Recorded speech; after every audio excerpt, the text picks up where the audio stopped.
हिननि सम्झो पए त जेके थाणा आहिनि उहे शायदि हिन जो उताकू आहिनि बाग़ीचा आहिनि चरागाहूं आहिनि हिननि सम्झो पए त असीं एफआईआरूं कंदासीं हीअ माण्हू टिॼी वेंदा सियासी दोस्त टिॼी वेंदा क़ौमी कारकुन टिॼी वेंदा सहाफ़ी टिॼी वेंदा वकील टिॼी वेंदा असीं सम्झूं था त हिन समाज में हर उहो माण्हू जेको पंहिंजे हक़ लाइ आवाज़ उथारे थो सिंध जे आजपे जी ॻाल्हि करे थो सिंध जे वजूद जी ॻाल्हि करे थो सिंधी क़ौम जी ॻाल्हि करे थो उन्हनि जी मालिकी जी ॻाल्हि करे थो या वरी शहीद नसरुल्लाह गडाणी जे कातिलनि जी गिरफ़्तारी जी ॻाल्हि करे थो उन पादाश में असांजे दोस्तनि ते एफआईआरूं थियूं असां उन एफआईआरुनि जी मज़म्मत करण खां बाद में हिते कोर्टनि में मौजूदु आहियूं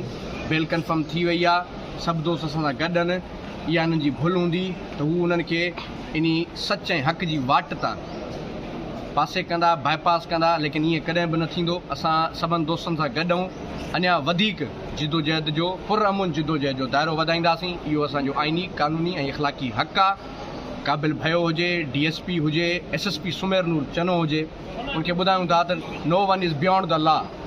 कानून खां मथां को बि न आहे कानून खां मथां इदारा बि न आहिनि कानून खां मथां ही पुलिस बि न आहे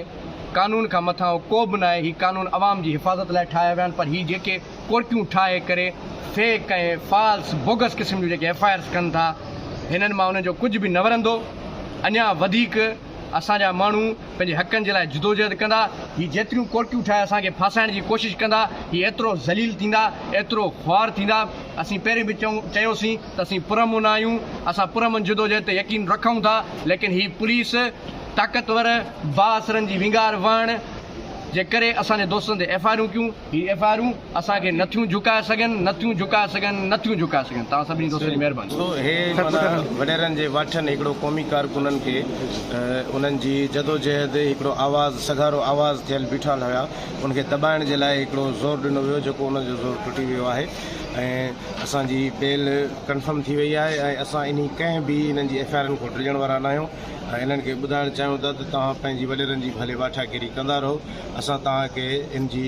रद अमल ज़रूरु ॾींदासीं आचर ते असांजो इन हवाले सां पुलिस जी बदमाशी जे हवाले सां एहतजाज बि क़ौमी जेके बि क़ौम परस्त तंज़ीम आहिनि उन्हनि जो रखियो वियो आहे उन में असां सभिनि दोस्तनि खे भरपूर शिरकत जी बि अपील कयूं था ऐं उते उन ॾींहुं ॿुधाईंदासीं हिनखे त जेको आहे असां तव्हांजी एफआईआर खां टिजण वारा न आहियूं तव्हां जेतिरी एफआईआर करो असीं पंहिंजो आवाज़ बुलंद ईअं ई कंदा रहंदासीं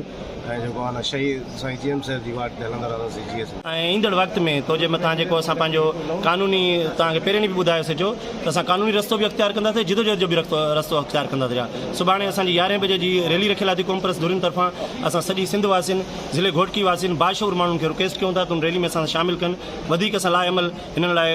रैली जे अंदरि ऐलान कंदासीं रहिया जोड़ींदासीं रहिया ऐं हिननि खे ज़िले बदर कंदासीं रहिया इन हवाले सां ॿुधायो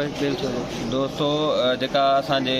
क़ौमी कारकुननि ते ऐं सियासी वर्करनि जेका एफआईआर थी हुई क़ाबिल भए जेको एफआईआर कई हुई उहा एफआईआर जेका असांजे मथां 212 क्राइम नंबर 2024 ते जेको असांजे मथां रियासत जी बग़ावत जा इल्ज़ाम लॻा पिया थाणे ते जेको आहे त असां हमिलो करे जुनैद खे छॾण जी कोशिशि कई थी उहे इल्ज़ाम बेबुनियाद हुया असांजी अलहमदुलिल्लाह फर्स्ट एड जस्टिस साहब वटि बेल लॻल हुई जेका जेको आहे त उन्हनि जज साहिबान असांजी बेल बग़ैर आर्गुमेंट ॿुधण जी असांजी बेल कंफर्म करे छॾी पर असां इहो अज़म था कयूं क़ौमी दोस्तनि सां इहो वाइदो था कयूं त क़ाबिल भयो उनजे छाड़तनि साजिद आयो एजाज़ गडाणी हुजे या DSP जेको इहो आहे जेको आहे अब्दुल कादिर सुमरो असां इन खे न छॾींदासीं जेसि ताईं असांजी सिसी में साह आहे इन्हनि ख़िलाफ़ु जदोजहद करे इन्हनि खे मीरपुर ज़िले घोटकी मां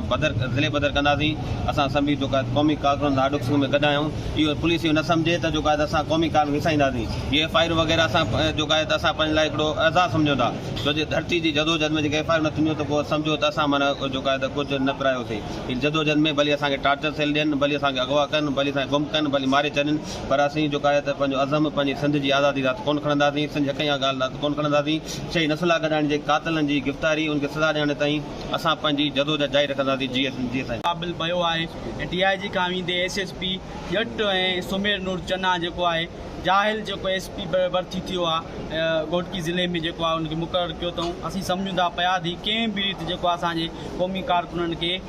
कूड़नि केसनि खां कोन था जेको आहे असांखे पोइ ते हटाए सघनि छाकाणि त सिंध जो जेको बहादुर क़ौमी कारकुन आहे उहो इन्हनि समूरनि साज़िशनि खे बहादुरी सां मुंहुं ॾिए थो पियो असांजी जेको आहे ज़मानत मंज़ूर थी आहे असां वधीक पंहिंजी इन असांजे ख़िलाफ़ु क़ौमी कारकुननि जे ख़िलाफ़ु जेको रण ॿारियो पुलिस इन जो जेको असां जवाबु ॾींदासीं उहो अमली असां सियासी जिदोजहद वीडियो जे ज़रिए ॾींदासीं उनजे लाइ असां सुभाणे जेको आहे कॉम्परस तंज़ीमनि तरफ़ां सैयद जे साले पैरोकारनि जे तरफ़ां सुभाणे 11 बजे भिटाई चौक खां जेका असां रैली रखी आहे उन में असां हिकु दफ़ो ॿीहर जेको आहे पुलिस जी बरबरीअत ॾाढ ज़ुल्म जे ख़िलाफ़ मैदान अमल में हूंदासीं।